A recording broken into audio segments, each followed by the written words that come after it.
the one for me. You ain't got shit I need. Want me to take my time with you. Maybe I'm not your speed. Maybe I'm not your league. You ain't even got no cheese. Maybe I'm just too G for you. Maybe I'm just too street.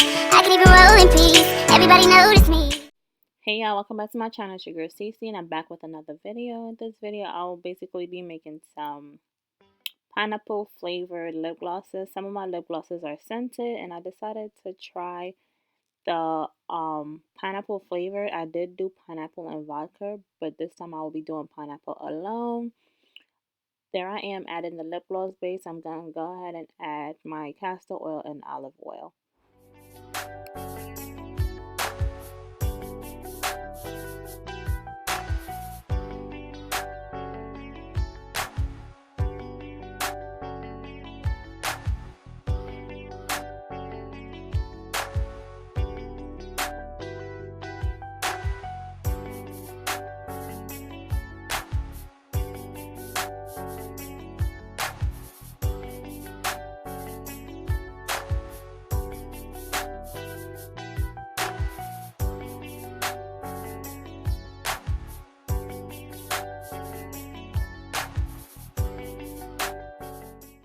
As you guys already know, my pigments are from TKB Trading. No, I cannot tell you the exact pigment, but it is from TKB Trading. I am going to be selling it, so I can't really say.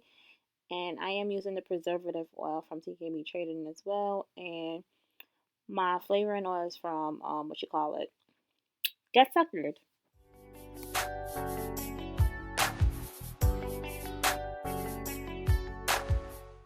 I'm going to go ahead and start mixing that up and test the consistency. If it's too thick, I'm going to go ahead and add some more coconut oil. You guys can add any oil to loosen up the Versagel, but I just choose coconut oil, so yeah.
I'm going to go ahead and start filling up the lip gloss tubes. Remember, don't fill it all the way to the top because when you put the top on, it will overflow. So do not fill it all the way to the top.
This is exactly what I mean when I say do not fill it all the way to the top, because you will have problems placing the top in the lip gloss tube, which is happening here. And I had to remove some of it in order for it to go down.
For me, lip gloss always looks better with a brown lip liner, so that's what I'm doing here. And I did get this from the beauty supply for about $3.